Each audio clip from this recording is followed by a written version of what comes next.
আসসালামু আলাইকুম। আপনাদের নতুন একটা ভিডিওতে স্বাগতম। আজকে আমরা দেখব কিভাবে একটা ভেরিয়েবল প্রোডাক্ট আপলোড করতে হয় WooCommerce সাইটে। তো আপনারা দেখতে পাচ্ছেন এখানে একটা ভেরিয়েবল প্রোডাক্ট। এখানে আমি কালার সিলেক্ট করতে পারতেছি যে আমার কি কালার পছন্দ। দেখতে পাচ্ছেন কালার অনুযায়ী প্রাইসটা চেঞ্জ হয়ে যাচ্ছে। তো আজকে আমরা দেখব যে এই প্রোডাক্টটা কিভাবে আপলোড করতে হয়। চলুন আমরা শুরু করি। প্রথমে আমরা ওয়ার্ডপ্রেসের ড্যাশবোর্ডে এসে প্রোডাক্ট থেকে অ্যাড নিউ প্রোডাক্টে যাব। অ্যাড নিউ প্রোডাক্টে এসে আমরা আমাদের প্রোডাক্টের একটা টাইটেল দেব। টাইটেলটা আমি আগেই কপি করে রাখছি। টাইটেলটা দিলাম। দেন এটা হচ্ছে প্রোডাক্ট ডিসক্রিপশন। এই ডিসক্রিপশনটা হচ্ছে যে নিচে আমরা প্রোডাক্টের যে রিলেটেড ডিসক্রিপশনগুলো দিয়ে থাকি, এই ডিসক্রিপশনটা এটা আমরা স্কিপ করলাম আপাতত। এরপর হচ্ছে নিচে আসি, প্রোডাক্ট শর্ট ডিসক্রিপশন। শর্ট ডিসক্রিপশনটা দিলাম। এটা হচ্ছে এই যে আপনার প্রাইজিং এর নিচে শর্ট ডিসক্রিপশন আছে আকারে প্রোডাক্টের টাইটেলটা দেখাবে শর্ট ডিসক্রিপশন। এখন আমরা উপরে আসি, উপরে আসলে এই যে এই সেকশনটা নিয়ে আমরা মূলত কাজ করব। এখানে প্রোডাক্ট ডাটা, এখানে আছে সিম্পল প্রোডাক্ট। আমরা ভেরিয়েবল প্রোডাক্টে চলে যাব। আমরা একটা এসকিউ দিয়ে দিব, যেমন হচ্ছে টেস্ট 1 2 3 4 5 6 এসকিউ দিয়ে দিলাম। দেন হচ্ছে আমরা এসকিউ দেওয়ার পরে অ্যাট্রিবিউটে চলে যাব। অ্যাট্রিবিউটে চলে যাওয়ার পরে আমাদের এই প্রোডাক্টটা দেখা যাচ্ছে শুধু কালার ভেরিয়েবল আছে। তাহলে আমরা কালারগুলো সিলেক্ট করি, কালার অ্যাড। এখন আমরা কি কি কালার নেব, আমাদের এখানে কি কি কালার আছে, হোয়াইট আছে, ব্লু আছে, আর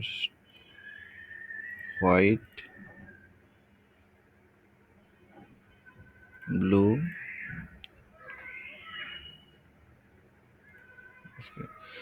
ইউজ দ্য ভেরিয়েবল। এটা যদি আমরা না চেক করি তাহলে আমাদের এরকম ভাবে প্রোডাক্টটা শো করাবে না। তো সেক্ষেত্রে আমরা এটা চেক করে দেব, সেভ। এরপর আমরা যাবো ভেরিয়েবলে। ভেরিয়েবলে যাওয়ার পরে ক্রিয়েট, দেন গো, ওকে, আবার ওকে। এখন আমাদের তিনটা ভেরিয়েবল হয়ে গেছে। এখন হচ্ছে এই কালারটা, এই কালারের প্রোডাক্টটা কোনটা হবে, আমরা প্রোডাক্টের ইমেজটা দেব, কোন ইমেজটা শো করবে। সেক্ষেত্রে হচ্ছে আমাদের এই ইমেজটা। দেন হচ্ছে আমরা প্রোডাক্ট কালার অনুযায়ী এসকিউ দিতে পারবো। রেগুলার প্রাইস, প্রোডাক্টের রেগুলার প্রাইস আমরা দিলাম 300, সেল প্রাইস দিলাম 250, in stock, okay. Manage stock, manage স্টকে দিয়ে আমরা হচ্ছে কোয়ান্টিটিটা দিয়ে দেব। Stock quantity suppose 10 piece quantity আছে। আর আমরা এখানে আমাদের প্রোডাক্টটা স্টক শেষ হলে কি ডু নট অ্যালাউ দেব, অ্যালাউ বাট নোটিফাই কাস্টমার, বা অ্যালাউ দেবো। এখানে হচ্ছে ডু নট অ্যালাউ মানে আমার স্টক শেষ আর অর্ডার করতে পারবে না। অ্যালাউ বাট নোটিফাই কাস্টমার তার মানে হচ্ছে আমার স্টক শেষ বাট কাস্টমার অর্ডার করতে পারবে নোটিফিকেশন আকারে। তো সেক্ষেত্রে আমরা ডু নট অ্যালাউ দিয়ে রাখবো। আর স্টক উইথটা আমরা 2 পিস, কয় পিস রাখবো, লোয়েস্ট স্টকে। আচ্ছা, এটা আমরা আপাতত 2 দিয়ে রাখি। দেন আমরা সেভ। এরপরে হচ্ছে আমরা ব্লু কালারটা যাই, ব্লু কালারের ইমেজটা দেই।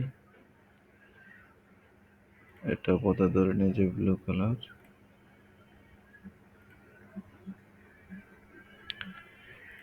স্টক ম্যানেজার 250, 200 টাকা সেল প্রাইস, এটা 8 পিস, দুইটা, সেভ। দেন আমরা চলে যাচ্ছি আমাদের হোয়াইট প্রোডাক্টটায়।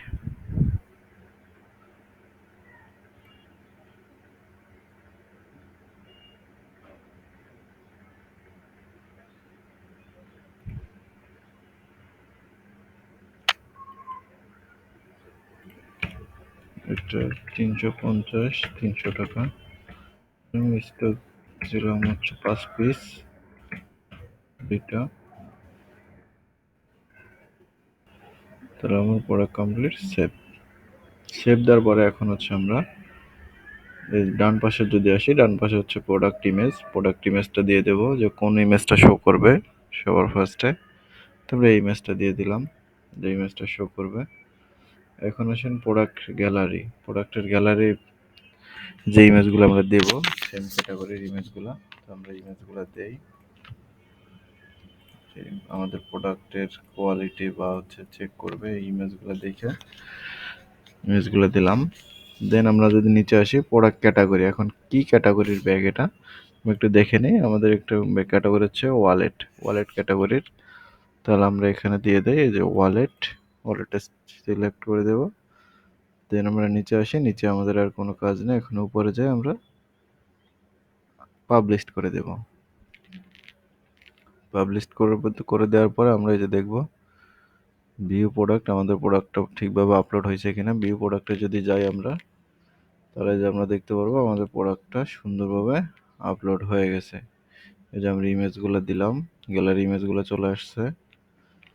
এখন যদি আমি কালার সিলেক্ট করি, দেখেন ইমেজটা চেঞ্জ হচ্ছে। এই কালারটার প্রাইস দিয়েছিলাম 300 টাকা, স্টক 5 পিস। এরপরে আমার ব্লু কালারটা, ব্লু কালার চলে আসছে 200 টাকা প্রাইস, স্টক আছে 8 পিস। এই কালারটা আছে 10 পিস, স্টক 250 টাকা। ওকে, থ্যাংক ইউ।